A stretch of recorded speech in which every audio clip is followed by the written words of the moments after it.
Hola, guapos i guapes, com esteu? Espero que molt bé. Jo avui estic perfecta. Fa un dia magnífic, amb un sol brillant, i això m'anima moltíssim. Molt bé, mireu.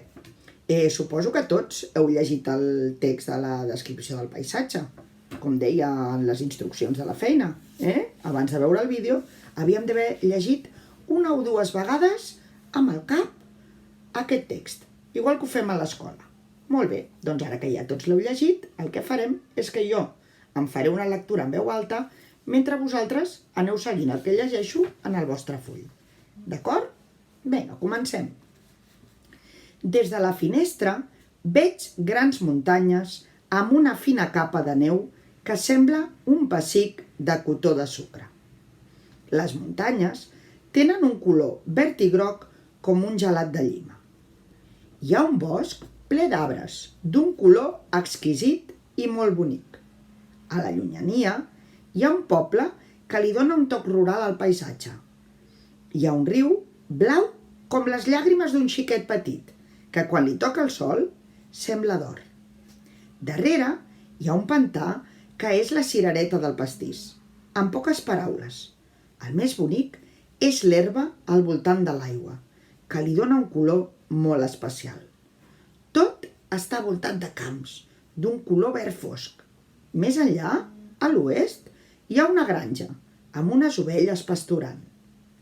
Aquesta vista m'ajuda a sentir-me en pau i a imaginar com seran els dies quan pugui tornar a sortir de casa.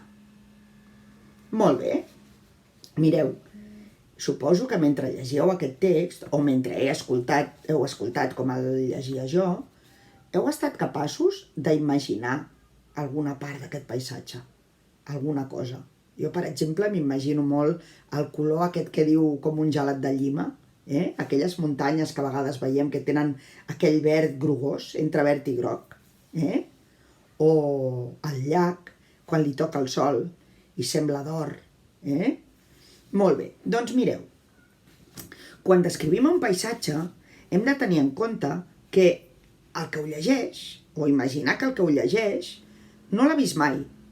Per tant, a través de les nostres paraules, ha de veure aquest paisatge dins del seu cap, amb la seva imaginació. Per tant, hem d'explicar el que veiem, però ho hem d'explicar d'una manera molt ordenada. Molt bé, com sempre que escrivim un text. I l'hem d'ajudar a que entengui al màxim tot el que diem. Les descripcions han de ser ordenades, d'acord? Molt bé. I han de tenir unes parts. Recordeu quan vam parlar de la descripció de persones i dèiem que hi havia d'haver unes parts molt, molt, molt importants? Primer, la presentació. Havíem de dir de qui anàvem a parlar, presentar aquella persona. Després, explicar com és, però aquest com és tenia dues vessants. Com és físicament, el que veiem, i com és per dins, el que no veiem, el caràcter, la manera de comportar-se, les qualitats com a persona. I després havíem de fer aquella part en què explicàvem el que li agrada.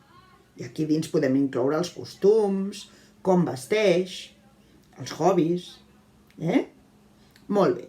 Doncs mireu, en un paisatge també hem de tenir en compte tota una sèrie de coses. El primer que hem de fer és presentar aquest paisatge i presentar-lo situant-lo. Una manera de situar-lo és, per exemple, dir des d'on l'estem veient o a on ens trobem nosaltres. Aquest autor ens diu, des de la finestra veig. Per tant, aquest paisatge ell l'està observant des de la seva finestra. No pot sortir de casa, no sabem per quin motiu. Potser està malalt, potser està confinat, com nosaltres. Molt bé. Doncs hem de fer la presentació. Val? Ell diu des de la finestra veig, nosaltres ho podríem presentar dient, doncs, seguda sota aquesta pomera, mentre em relaxo, vaig veient les muntanyes a la llunyania. Val? Molt bé. Després, a part de fer la presentació, hem de tenir en compte que hem d'usar paraules i recursos del llenguatge que ens ajudin a situar bé aquella persona i a que aquella persona entengui el que estem explicant. Per exemple, hem de fer servir adjectius. Val? Els adjectius ja sabeu què són. Són aquelles paraules que sempre acompanyen el nom per dir-nos-en més informació, explicar-nos coses de com és aquell nom. En aquest text, per exemple, hi ha adjectius com bonic, especial, verd fosc, petit, Molt bé. Després, també hi ha comparacions, Les comparacions també són una manera de jugar amb el llenguatge.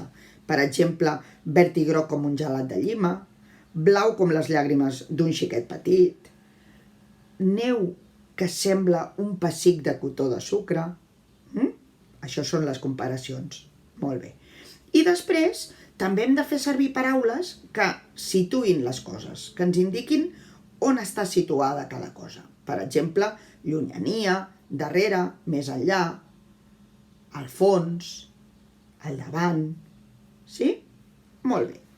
Després de tot això, també hem de tenir en compte que en un paisatge hem de citar elements d'aquest paisatge. Els elements d'un paisatge ja han estudiat també que poden ser naturals o poden ser artificials. Sí? Per exemple, en aquest paisatge surten elements com les muntanyes, els rius, el bosc, el pantà. Sí? Molt bé. I molt, molt, molt important quan acabem la descripció del paisatge, el més important de tot, és tancar-lo, tancar aquesta descripció. I la millor manera de fer-ho és donar la nostra opinió sobre aquest paisatge. Si ens agrada, si no ens agrada, què ens suggereix, com ens fa sentir, quines emocions ens desperta. Aquest autor tanca la descripció d'aquesta manera. Diu, aquesta vista m'ajuda a sentir-me en pau i a imaginar com seran els dies quan pugui tornar a sortir de casa, com nosaltres. No sabem què li passa, no sabem, però potser està confinat com nosaltres. Jo, per exemple, el que més ganes tindré de fer el primer dia que em diguin que puc sortir de casa, ben segur, és anar-me'n a un lloc ben obert, on pugui respirar i sentir-me lliure. Segurament això serà en un paisatge natural i segurament serà en un paisatge de costa, perquè a mi m'encanta el mar. Potser vosaltres preferireu anar a un paisatge de muntanya o a un paisatge més urbà perquè us agrada passejar per la vostra ciutat. Val? Molt bé, doncs mireu, el que us proposo és el següent. No és escriure la descripció d'un paisatge, com molts esteu pensant. De moment encara no, ja tot arribarà. De moment el que us proposo és que busqueu una imatge d'un paisatge que us agradi, bé perquè hi hagueu estat, bé perquè l'hagueu vist en algun llibre, en alguna pel·lícula, en un lloc on desitjaríeu anar.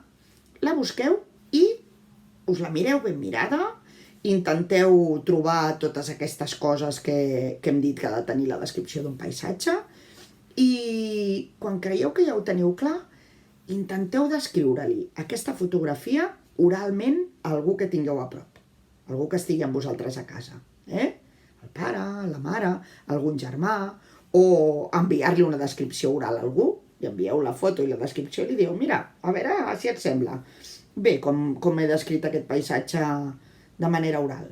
Val? I tot això us servirà com un assaig abans de començar a escriure descripcions de paisatges. Què us sembla? Us ve de gust? Doncs apa, quan tingueu un momentet ja sabeu el que heu de fer. Vinga, fins una altra. Adeu.